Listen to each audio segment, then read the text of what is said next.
Heat transfer के 3 mechanism होते हैं: conduction, convection and radiation. Convection हमारे सिलेबस में उतना है नहीं, कंडक्शन हम डिटेल में पढ़ चुके हैं और अब बारी आ चुकी है कि हम पढ़ें रेडिएशन। तो सभी लोग हेडिंग लिखेंगे रेडिएशन।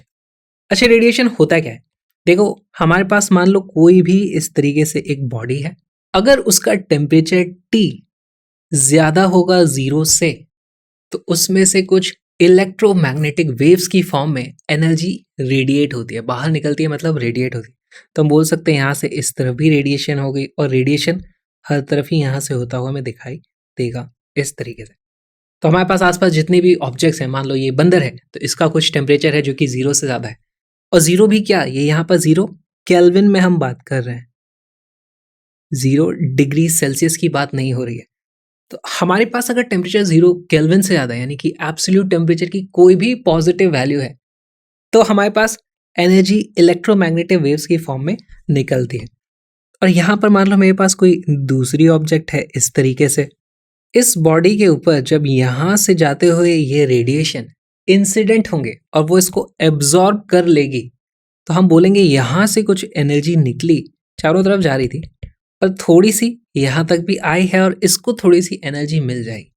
एक एनर्जी का अमाउंट यहाँ से निकल के यहाँ तक आ चुका है, एनर्जी ट्रांसफर हो चुकी है, और वही है mode of heat transfer, radiation. ये है हीट ट्रांसफर। अब आपके मन में सवाल उठेगा कि यहाँ से जो वेव्स, जो रेडिएशन, जो रेज गई हैं, वो कौन सी हैं? तो वो हैं इलेक्ट्रोमैग्नेटिक वेव्स। तो हम इस चीज को भी लिख लेंगे, दीज आर इलेक्ट्रोमैग्नेटिक वेव्स। इन्हीं को शॉर्ट में बोला जाता है EM वेव्स। इसके बारे में हम 12th में और डिटेल में पढ़ने वाले हैं। अच्छा, इलेक्ट्रोमैग्नेटिक वेव्स को प्रोपोगेट होने के लिए किसी मीडियम की ज़रूरत नहीं पड़ती है। यहाँ पर वैक्यूम होगा तो भी रेज इस तरीके से चली जाएंगी। इसका सबसे अच्छा एग्जाम्पल कौन सा है? सन, जो हमसे कितने ज़्यादा करोड़ों किलोमीटर दूर है, वहाँ से जब लाइट रेज हमारे अर्थ तक आती हैं, तो यहाँ बीच में कोई मीडियम नहीं है, वैक्यूम है, फिर भी सन की गर्मी हमें मिलती है। तो वैक्यूम में भी हमारे पास हीट ट्रांसफर हो सकती है। तो ये भी एक बहुत इंपॉर्टेंट पॉइंट हो जाता है रेडिएशन का। इसको लिख लेते हैं कि no medium is required for heat transfer। Vacuum में भी ये काम करने वाली है, तो इसको लिख दो, वैक्यूम में भी काम करेगी, वैक्यूम में भी ये चल जाएगी। इसका सबसे अच्छा एग्जांपल है, एग्जांपल सन रेज। तो हम सभी यहाँ पर एनर्जी रेडिएट कर रहे हैं, मैं भी कुछ एनर्जी रेडिएट कर रहा हूँ, आप भी कुछ एनर्जी रेडिएट कर रहा हूँ, हमारा ये बंदर भी कुछ एनर्जी रेडिएट कर रहा है।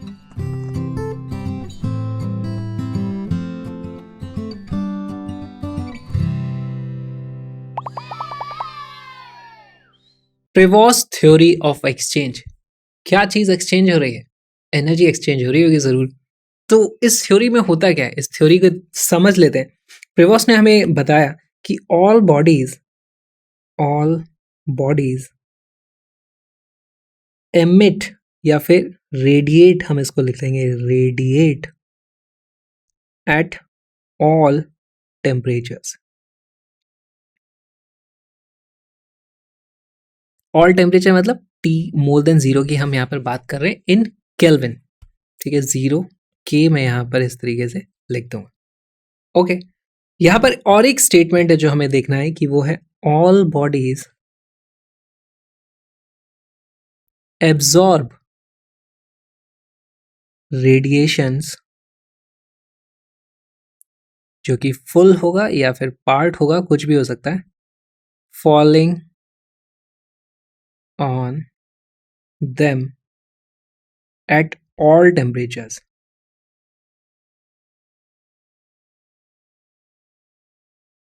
इसको समझने की कोशिश करते हैं। यहाँ पे बोला क्या जा रहा है, तो मान लो हमारे पास कोई इस तरीके से एक बॉडी है जिसका टेम्परेचर है TB और उसके आसपास कुछ सराउंडिंग्स है, तो उसका टेम्परेचर हो जाएगा TS, जो कि सराउंडिंग्स है। इसको मैं यहाँ रख देता हूँ।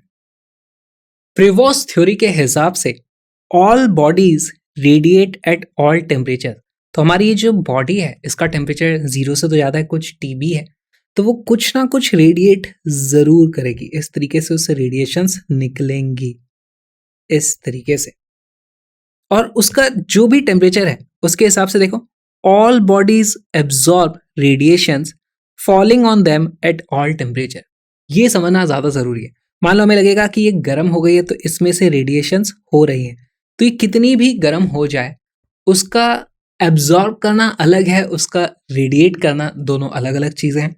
तो यहाँ पर सराउंडिंग्स आसपास जो भी है, मान लो दीवारें हैं तो दीवारें भी, उनका भी कुछ टेम्परेचर होगा, तो वो भी कुछ रेडिएट कर रही होंगी, तो वहां से भी कुछ इसके ऊपर फॉलिंग इस तरीके से रेडिएशन होंगे जो इसके ऊपर इंसिडेंट होंगे, तो ये हो जाएंगे जिनको ये एब्जॉर्ब करने वाला है।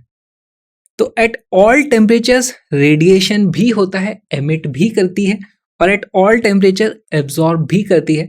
और ऐसा मत समझना इसको हम गर्म कर देंगे तो अब ये सिर्फ रेडिएट करेगी, एब्जॉर्ब करना बंद नहीं होता है, दोनों चीजें चलती रहती है। हाँ, उनके मैग्नीट्यूड कम या ज्यादा हो सकते हैं।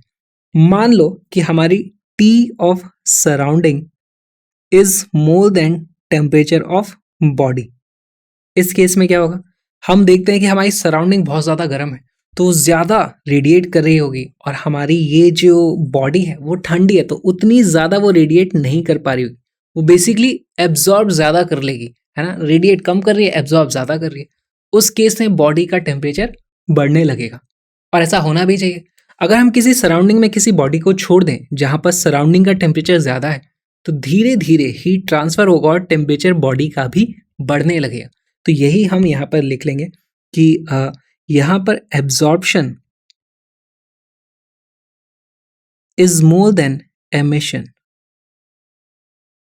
इसका मतलब क्या हो जाएगा, temperature of body will rise.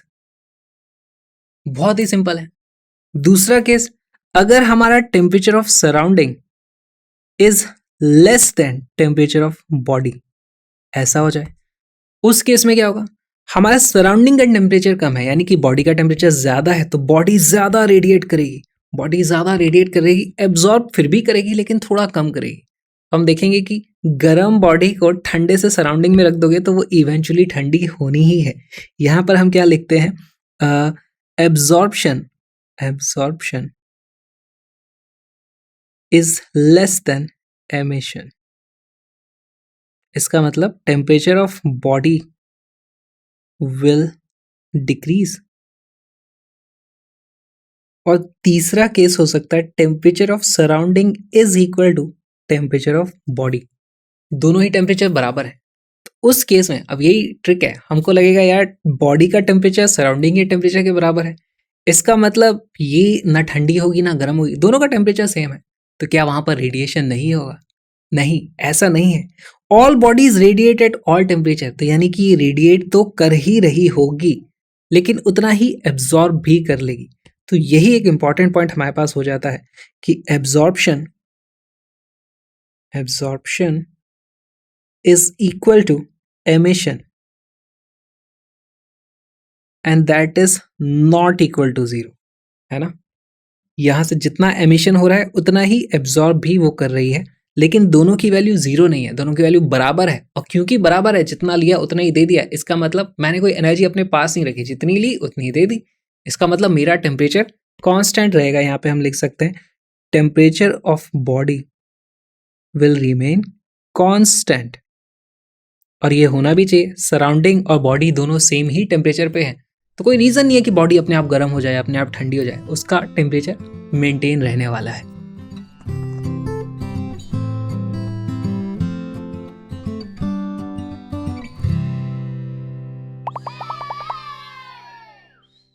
Radiation में हम इलेक्ट्रोमैग्नेटिक वेव्स के बारे में बात करते हैं। किसी भी चीज़ से इलेक्ट्रोमैग्नेटिक वेव्स निकलती हैं जब वो गर्म होती है, और साथ में हम ये भी देखते हैं कि इसके ऊपर जब इलेक्ट्रोमैग्नेटिक वेव्स आती हैं तब क्या होता है।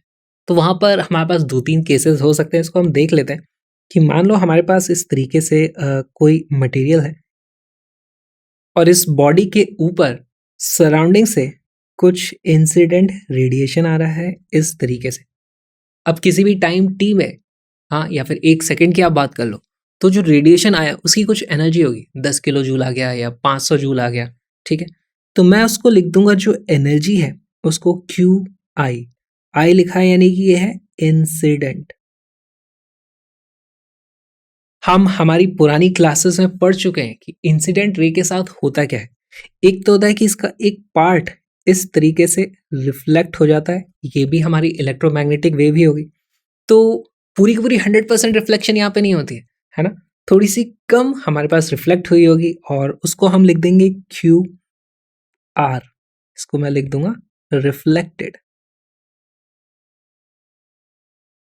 ओके, और क्या होता है, यहाँ पर हमने रिफ्रैक्शन के बारे में भी पढ़ा है ना, तो वहां पर हम बोलते हैं कि थोड़ा सा हमारे पास ट्रांसमिशन हो गया। तो ये इस तरीके से जो भी लॉज इसको फॉलो करने थे और इस तरीके से हमारे पास ये निकल जाती है, इसको हम बोल देंगे क्यू टी, थोड़ी सी एनर्जी जो कि ट्रांसमिट हो गई, ट्रांसमिट उसमें से निकल गई, ट्रांसमिशन आप इसको लिख सकते हो। और थोड़ा सा यहाँ पर एनर्जी एब्जॉर्ब हो जाएगी, है ना, उसको वो एब्जॉर्ब भी कर लेता है, हो सकता है वो गर्म हो जाए उसको एब्जॉर्ब करके। तो हमारे पास यहाँ पर एक पार्ट होगा जो एब्जॉर्ब हो जाएगा, उसको हम लिख देंगे क्यू ए, जो होता है एब्जॉर्ब्ड। इसको हम ड्रॉ भी कर सकते हैं, यहाँ से कुछ ऐसे मान लो वो एब्जॉर्ब हो गया, मैंने ऐसे ही बना दिया, कहाँ गया कैसे होता है वो जानने की जरूरत नहीं। ऑलराइट, क्या मैं यहाँ पर देख के बोल सकता हूँ कि जितनी इंसिडेंट हमारे पास एनर्जी आई थी वही या तो रिफ्लेक्ट हो गई है या ट्रांसमिट हो गई है या फिर एब्जॉर्ब हो गई है। तो हम लिख सकते हैं Q incident is equal to Q reflected plus Q transmitted plus Q absorb, right. अब हमारे पास मान लो 100 जूल उसके ऊपर इंसिडेंट एनर्जी है एक सेकेंड में, तो कितना रिफ्लेक्ट होगी, कितना ट्रांसमिट होगी और कितना यहाँ एब्जॉर्ब हो जाएगी, वो इस मटेरियल की प्रॉपर्टी है। और उसी को हम कुछ नाम दे देते हैं, जैसे कितना परसेंटेज को उसने रिफ्लेक्ट कर दिया, तो उसकी रिफ्लेक्ट करने की क्षमता कितनी है, उसकी रिफ्लेक्ट करने की ताकत कितनी है, तो उसको हम रिफ्लेक्टिव पावर बोलेंगे। या एब्जॉर्ब करने की कितनी पावर है, उसे हम एब्जॉर्प्टिव पावर बोलेंगे। तो ये सारी की सारी चीज़ें हम लिख लेते हैं। सबसे पहले हमारे पास आ जाती है एब्जॉर्प्टिव पावर, एब्सॉर्प्टिव पावर। इसमें हम बोलना क्या चाहते हैं कि भाई हमने इंसिडेंट तो इतना कराया था, उसमें से कितना एब्जॉर्ब हो गया। तो इन दोनों का रेशियो ले लेते हैं, सीधे सीधे वो वैल्यू आ जाएगी Q A divided by Q incident, और इसी को हम बोलते हैं ए से डिनोट किया जाता है इसको। तो ये भी बहुत ज़रूरी है, यहाँ पर हम इसको लिख देंगे इस तरीके से ए। इसके नाम में तो देखो पावर आ रहा है, लेकिन इसके डायमेंशन देखो, ऊपर भी एनर्जी है नीचे भी एनर्जी है, दोनों कैंसिल हो जाएंगे, एक डायमेंशनलेस क्वांटिटी आ गई। नाम में पावर है, यूनिट पावर नहीं होगी। और इसकी वैल्यू क्या होगी, ए की वैल्यू मैक्सिमम 1 हो सकती है, मिनिमम 0 हो सकती है, उससे ज़्यादा तो होगी नहीं। ऐसा तो होगा नहीं कि इंसिडेंट से ज़्यादा ही उसने एब्जॉर्ब कर लिया, राइट। तो वैसे टेक्निकली तो यहाँ पर लेस देन इक्वल टू ये हमें लिखना चाहिए, पर रियल लाइफ में हम जानते हैं कि ऐसा पॉसिबल नहीं होता है। सिमिलरली हम बाकी पावर्स को भी डिफाइन कर सकते हैं। एब्जॉर्प्टिव के बाद हम लिख सकते हैं रिफ्लेक्टिव पावर, रिफ्लेक्टिव पावर, इसको हम दे देंगे सिंबल आर, और इसकी वैल्यू हो जाएगी जितना रिफ्लेक्ट किया है डिवाइडेड बाय जितना इंसिडेंट है। सिमिलरली हमारे पास ट्रांसमिटिव पावर आ जाएगी, ट्रांसमिटिव पावर, कितना ट्रांसमिट करने की कैपेसिटी है हमारी, जो रेशियो है। तो यहाँ पर हम क्या लिखेंगे, क्यू टी डिवाइडेड बाई कितना इंसिडेंट था, ये आ जाएगा Q T divided by Q incident. और क्योंकि हम यहाँ पे देखो ये फॉर्मूला जानते थे कि जितनी इंसिडेंट थी वही रिफ्लेक्ट, ट्रांसमिट या एब्जॉर्ब होने वाली है, तो यहाँ पर देखो मैं दोनों ही तरफ अगर क्यू आई से डिवाइड कर दूं तो लेफ्ट हैंड साइड में क्या बन जाएगा, Q I divided by Q I यानी कि 1, Q R divided by Q I ये हो जाएगा आर, ये बन जाएगा टी और ये बन जाएगा ए। यहाँ से हमारे पास आ जाता है R plus T plus A is equal to 1। ये बहुत ही इंपॉर्टेंट रिजल्ट है। अच्छा, इसका एक एग्जाम्पल कर लेते हैं। हमारे पास मान लो एग्जाम्पल, अगर क्यू आई की वैल्यू है 200 जूल। मान लो 2 सेकंड की बात हो रही है, 2 सेकंड में कितनी एनर्जी आई? वैसे तो वो जो आती है वही वॉट में आती है, एनर्जी आती रहती है ना लगातार, लेकिन मैं बोल रहा हूँ 2 सेकंड में 200 जूल हमने उस पर इंसिडेंट कराए। अगर हमारी ए की वैल्यू है 0.6, आर की वैल्यू है 0.3, तो बताओ कितनी जूल ट्रांसमिट हो गई? तो ट्रांसमिट कैसे पता करोगे? हमें पता करना है क्यू टी की वैल्यू कितनी है। यहां से देखो क्यू टी की वैल्यू कितनी हो जाती है? Q T is equal to T times Q I. Q I को इधर ले जाओगे तो Q T is equal to T times Q I. अच्छा, क्यू आई तो मुझे पता है 200 जूल है, लेकिन टी की वैल्यू नहीं पता, लेकिन मुझे ए और आर पता है। तो इस इक्वेशन की मदद से मुझे टी की वैल्यू पता चल जाएगी, हो जाएगी 1 minus 0.3 plus 0.6, T is equal to 1 minus 0.3 plus 0.6 which is equal to 0.1। यहाँ से हमारे पास वैल्यू आ जाएगी 0.1 multiplied by 200 which is equal to 20 joule. तो ये बहुत ही आसान सा हमारा क्वेश्चन हो गया।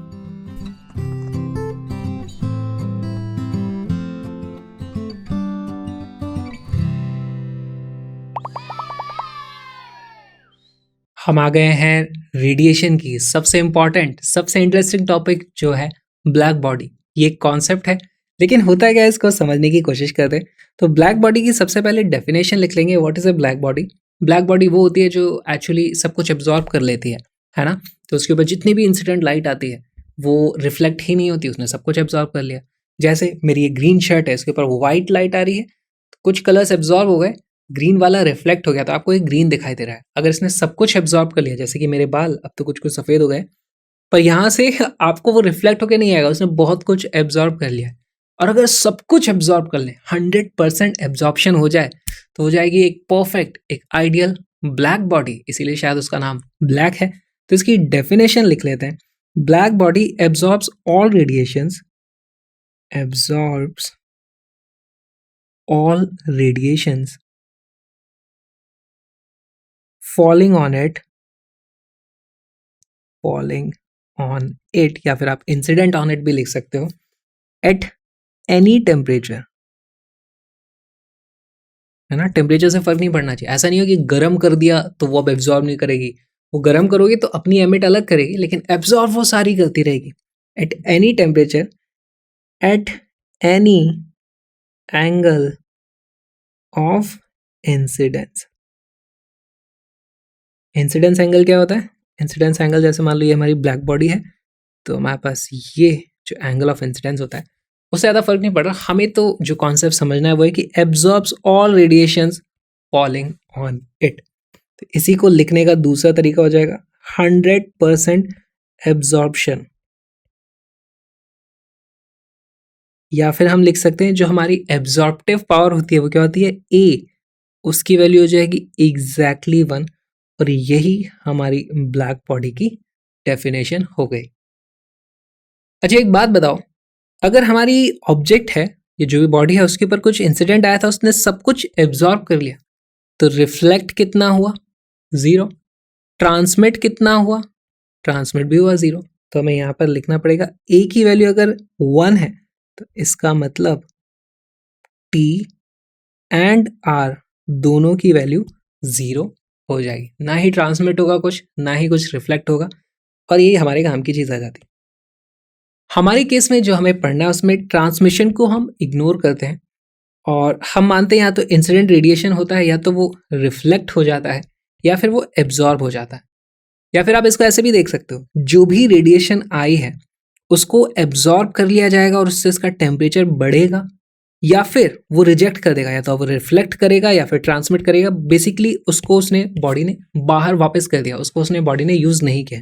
तो इसलिए हम ट्रांसमिशन और रिफ्लेक्शन को एक साथ जोड़ करके अक्सर उसकी वैल्यू आर मानते हैं, जो कि रिफ्लेक्शन में ही काउंट कर लेते हैं उसको। इस तरीके से हम सारी की सारी कैलकुलेशंस करने वाले हैं।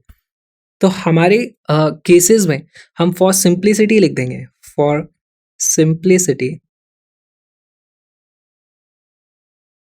T is taken as 0। हमारे सभी कैलकुलेशंस में ये होने वाला है। अच्छा, ऐसा हो जाएगा तो हम क्या जानते हैं, हमारे पास फॉर्मूला हो जाता था A plus R will be equal to 1। अब ब्लैक बॉडी के लिए ए की वैल्यू ही है 1, तो आर की वैल्यू देखो अपने आप 0 आ जाती है। ऑलराइट, अब यहाँ पे हम और एक इम्पॉर्टेंट चीज़ लिखने वाले हैं कि कोई भी बॉडी है उसकी जो एब्जॉर्प्टिव पावर है वो या तो मैक्सिमम 1 हो सकती है या मिनिमम 0 हो सकती है। अगर उसकी एब्जॉर्प्टिव पावर 1 हो गई इसका मतलब वो एक आइडियल ब्लैक बॉडी है। 1 हो गई इसका मतलब आइडियल ब्लैक बॉडी। अगर उसकी एब्जॉर्प्टिव पावर 0 हो गई इसका मतलब कुछ एब्जॉर्ब नहीं कर रही है, यानी कि पूरी की पूरी रिफ्लेक्ट कर दे रही है, क्योंकि ट्रांसमिशन तो हम मानते ही नहीं है, तो पूरी की पूरी रिफ्लेक्ट कर दे रही है। उस केस में हम क्या लिखेंगे, वो परफेक्ट रिफ्लेक्टर है ना। तो ये भी लिख लेते हैं, अगर 0 है इसका मतलब परफेक्ट रिफ्लेक्टर। ओके, और यहाँ पर अगर इसकी वैल्यू कुछ और आ जाती है, मान लो 0.5 हो गई या 0.75 हो गई, तो अब यहाँ पर ये एकदम ब्लैक बॉडी होती है। देखो इस यहाँ पे एकदम प्योर ब्लैक है, यहाँ पर एकदम शाइनी सिल्वर बॉडी, उसको क्या बोलोगे आप, परफेक्ट रिफ्लेक्टर है ना। इसको हम बोल देते हैं बीच में ग्रे बॉडी।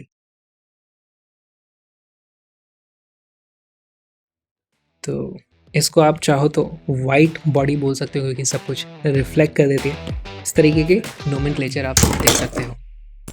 क्या आप रेडिएशन एनर्जी फील कर पा रहे हो, क्योंकि यहाँ पर टेम्परेचर बहुत ज़्यादा है। प्लीज़ क्रैशअप को सपोर्ट करो ताकि इस टेम्परेचर को हम थोड़ा सा कम कर पाएँ, और उसके लिए आप इस QR कोड को स्कैन कर सकते हो। वैसे मैं सजेस्ट करूँगा आप पूरी की पूरी योलो सीरीज देखो, उसमें बहुत डिटेल में सारे के सारे कॉन्सेप्ट समझाए गए हैं, बहुत सारे प्रीवियस ईयर क्वेश्चन किए गए। हम मिलेंगे योलो सीरीज़ में